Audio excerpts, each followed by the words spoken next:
Hello friends, welcome to our channel all form information. Friends, आप लोग ई कल्याण scholarship जो झारखंड का स्कॉलरशिप होता है उसका आप लोग काफ़ी लंबे समय से इंतज़ार कर रहे थे। तो झारखंड सरकार ने जो आपका कल्याण मंत्रालय है वो उसका लेकर नोटिफिकेशन रिलीज कर दिया है।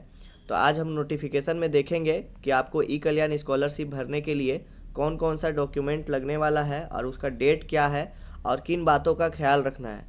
तो चलिए देर ना करते हुए वीडियो को शुरू करते हैं और देखते हैं कि आप ई कल्याण स्कॉलरशिप का जो पोर्टल है वो कब से खुलेगा और आप कैसे भर सकते हैं। तो देखिए, सबसे पहले झारखंड सरकार है आदिवासी कल्याण आयुक्त का कार्यालय झारखंड मंत्रालय कल्याण कॉम्प्लेक्स मोराबादी रांची। प्रेषक लोकेश मिश्र है। आदिवासी कल्याण का लोकायुक्त है। विषय है विज्ञापन प्रकाशन के संबंध में। ये 20 तारीख को इस नोटिफिकेशन रिलीज किया गया है। लिखा है, महाशय, उपर्युक्त विषय के संबंध में कहना है कि वित्तीय वर्ष 22-23 में अनुसूचित जनजाति, अनुसूचित जाति, अल्पसंख्यक एवं पिछड़ा वर्ग का कल्याण विभाग अंतर्गत प्रवेशिकोत्तर छात्रवृत्ति योजना से संबंधित सूचना के प्रकाशन हेतु विज्ञापन सामग्री तैयार की गई है। अनुरोध है कि उक्त विज्ञापन को राज्य एवं राज्य के बाहर सभी दैनिक समाचार पत्रों हिंदी एवं अंग्रेजी में प्रकाशित करने की कृपा की जाए। मतलब ये बता रहा है कि उसका नोटिफिकेशन का जो विज्ञापन करने का है उसका सामग्री जो है वो तैयार कर ली गई है। हम लोग नीचे जो इसका मेन पॉइंट है सेकेंड पेज में नोटिफिकेशन का, यहाँ से हम लोग देखने वाले हैं कि क्या क्या इंपॉर्टेंट बात है इसमें। लिखा है, झारखंड सरकार आदिवासी कल्याण आयुक्त का कार्यालय झारखंड मंत्रालय कल्याण कॉम्प्लेक्स मोराबादी रांची प्रवेशिकोत्तर पाठ्यक्रमों में अध्ययनरत अनुसूचित जाति, जनजाति एवं पिछड़ी जाति के छात्र छात्राओं के लिए छात्रवृत्ति योजना वर्ष 22-23 हेतु आवेदन से संबंधित आवश्यक सूचना। पोस्ट मैट्रिक छात्रवृत्ति योजना के अंतर्गत अनुसूचित जाति, जनजाति एवं पिछड़ी जाति के छात्र छात्राओं को सरकार द्वारा जारी निर्देश के आधार पर निर्धारित मापदंड के अनुसार वित्तीय वर्ष 22-23 में प्रवेशिकोत्तर पाठ्यक्रमों में अध्ययनरत छात्र छात्राओं से आवेदन आमंत्रित किए जाते हैं। ठीक है, मतलब कुछ इंस्ट्रक्शंस फॉलो करना है। जो सेशन है 22-23 के लिए, उसके हिसाब से आपको स्कॉलरशिप मिलेगा। तो पहला नंबर में है छात्रवृत्ति के लिए आय की अधिसीमा, यानी आपका जो इनकम है एनुअल इनकम वो आपके फैमिली का कितना होना चाहिए उसके बारे में बताया गया है।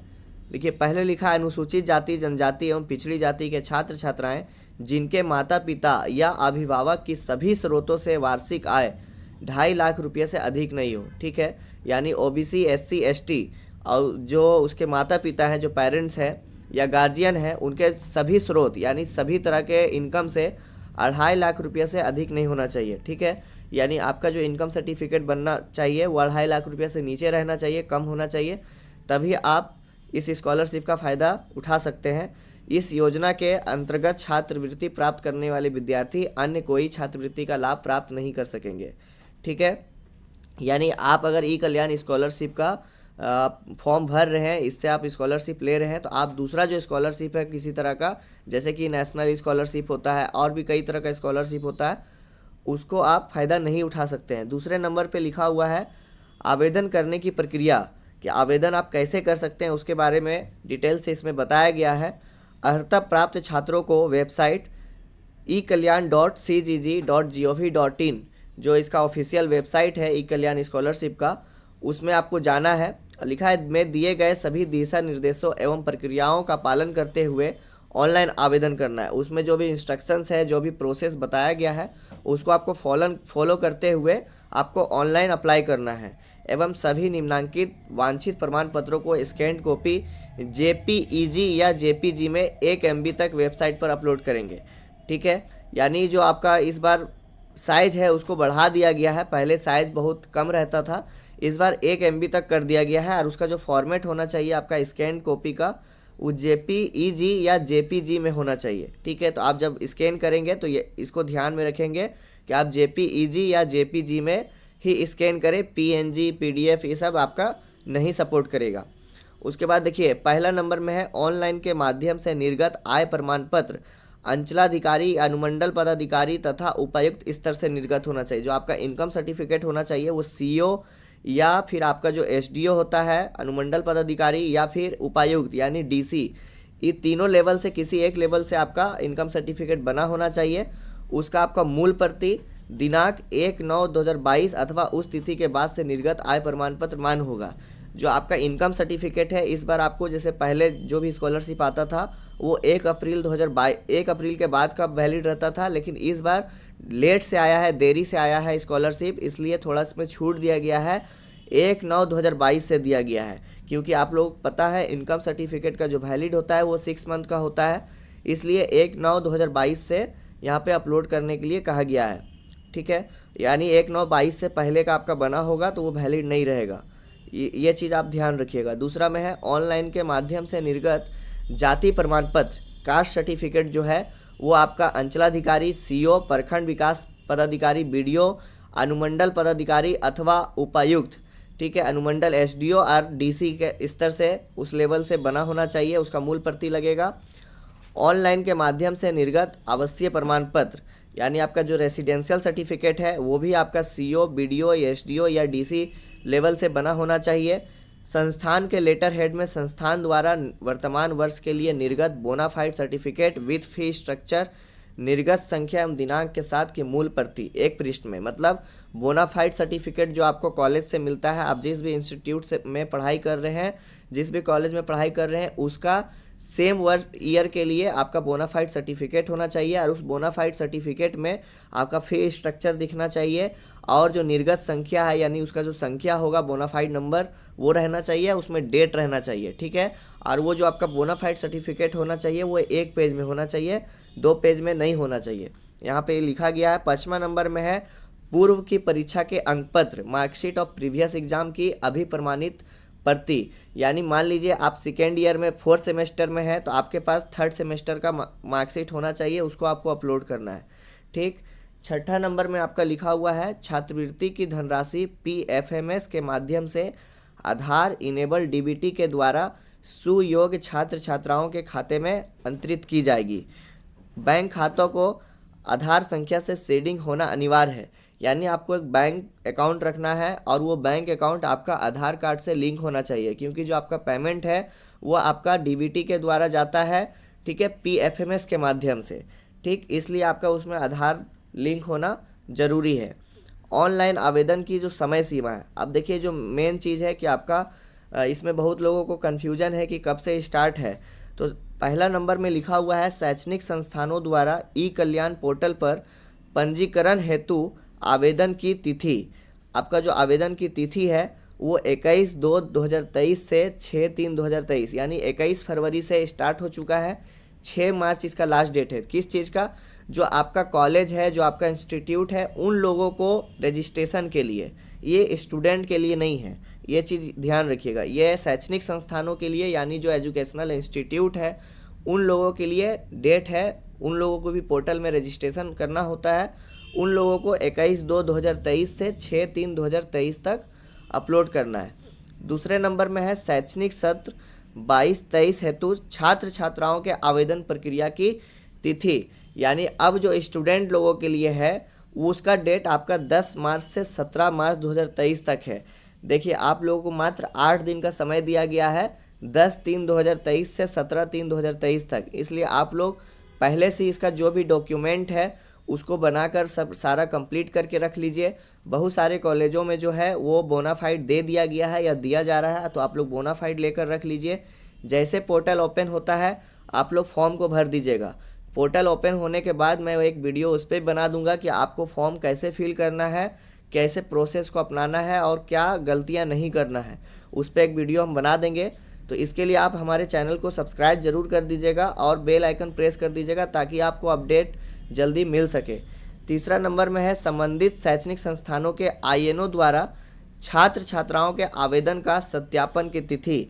देखिए आप फॉर्म भर दीजिएगा 17 तारीख तक। ठीक, तो जो आपका कॉलेज है, जो आपका इंस्टीट्यूट है, उन लोगों को भी वेरीफाई करना होता है। आपको पता है कॉलेज से भी अप्रूव करवाना पड़ता है, तो उसका जो लास्ट डेट दिया गया है 18/3/2023। तो आप फॉर्म भर के छोड़ नहीं देना है, आपको लग के आपके कॉलेज में जो प्रोसेस है, बहुत सारे लोग डॉक्यूमेंट को सबमिट करना बोलता है, बहुत सारे लोग जो आपका प्रिंट आउट है उसको सबमिट करने बोलता है, बहुत सारे कॉलेजों में नहीं भी करना होता है, लेकिन आपको लग के उसको अप्रूव भी करवा लेना है। अगर आप अप्रूव नहीं करवाते 18 तारीख तक तो आपका जो फॉर्म है वो रिजेक्ट हो जाएगा, आपका स्कॉलरशिप नहीं आएगा। अब है कॉलेज संस्थान का निबंधन। केवल AISHE कोड यूडाइस वाले शिक्षा संस्थान कॉलेज पोस्ट मैट्रिक छात्रवृत्ति योजना के लिए पात्र होंगे। ठीक, यानी जिन कॉलेज या जिन इंस्टीट्यूट के पास AISHE कोड या यूडाइस कोड होगा, वही लोग, वही कॉलेजों में पढ़ने वाले, वही इंस्टीट्यूट में पढ़ने वाले स्टूडेंट इसका फ़ायदा ले सकते हैं।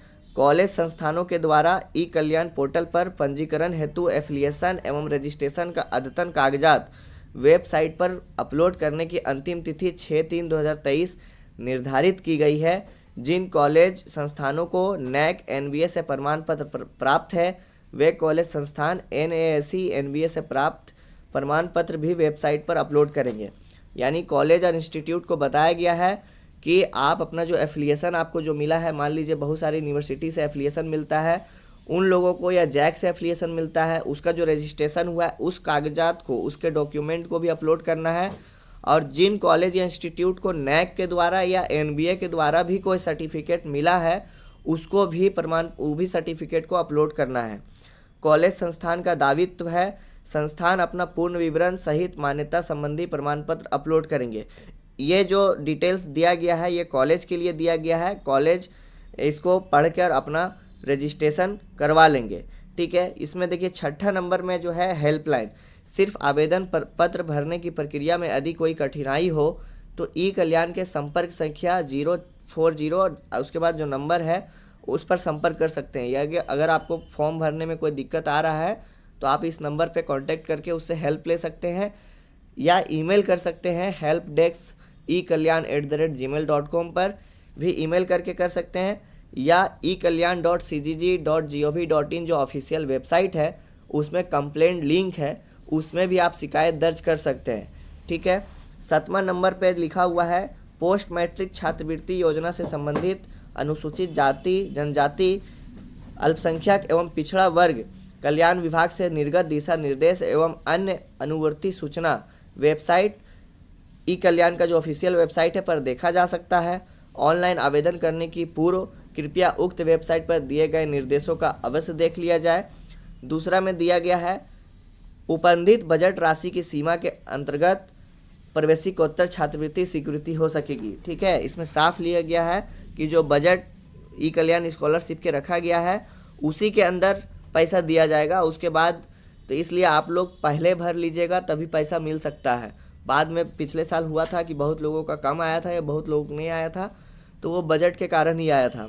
तीसरा नंबर पे है निश्चित समय सीमा की समाप्ति के पश्चात किसी प्रकार का आवेदन पत्र पर विचार नहीं किया जाएगा। चौथा में है छात्र छात्रा को अपना आधार संख्या देना अनिवार्य होगा, मतलब छात्र जो भी स्टूडेंट है उन लोगों को अपना आधार नंबर देना, इसको मस्ट कर दिया गया, मस्ट है। ठीक है, आपको आधार नंबर देना ही होगा। एक से अधिक आवेदन पत्र भरने पर छात्र छात्रा का आवेदन पत्र रद्द कर दिया जाएगा। बहुत सारे लोग एक से ज़्यादा फॉर्म भर देते हैं किसी तरह से, तो इस बार अगर वो पाया जाता है कि एक से ज़्यादा फॉर्म को अप्लाई किया गया है तो उसका जो एप्लीकेशन है उसको कैंसिल कर दिया जाएगा, रद्द कर दिया जाएगा। तो इसका ध्यान रखिएगा कि आपको एक से ज़्यादा नहीं भरना है। ऑनलाइन आवेदन में त्रुटि, अशुद्धि, गलत अथवा भ्रामक सूचना देने पर आवेदन रद्द कर दिया जाएगा।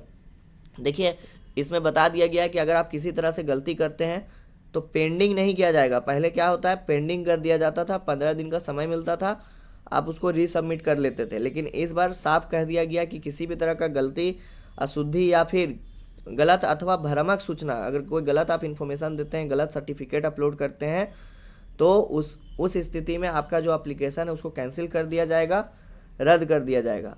तो ये सारा बात था जो आपको ध्यान रखना है। आपका जो डेट है वो डेट को याद रखिए, 10 तारीख से 17 तारीख तक ही आप फॉर्म को भर सकते हैं। 21 फरवरी से जो 6 मार्च तक का डेट है वो कॉलेज के लिए है, कॉलेज को रजिस्ट्रेशन जो करवाना है उन लोगों के लिए है। बाकी अपना आप certificate, income certificate, caste certificate, residential certificate, bonafide, previous year marksheet, bank account, ये जो इम्पोर्टेंट डॉक्यूमेंट्स है उसको आप अच्छे से तैयार करके रख लीजिए। जैसे आपका 10 तारीख को आपका पोर्टल ओपन होता है फॉर्म भरने के लिए तो आप तुरंत फॉर्म को भर लीजिएगा। और हमारे चैनल को आप सब्सक्राइब कर लीजिए अगर आप इस चैनल पर नए हैं तो, और बेल आइकन को ज़रूर प्रेस कर लीजिएगा ताकि आपको नोटिफिकेशन सबसे पहले मिल सके जैसे ही पोर्टल ओपन होगा तो मैं फॉर्म को कैसे भरना है उस पर एक वीडियो बना दूंगा। तो अभी फ़िलहाल के लिए इतना ही, मिलते हैं नेक्स्ट वीडियो में, तब तक के लिए थैंक यू।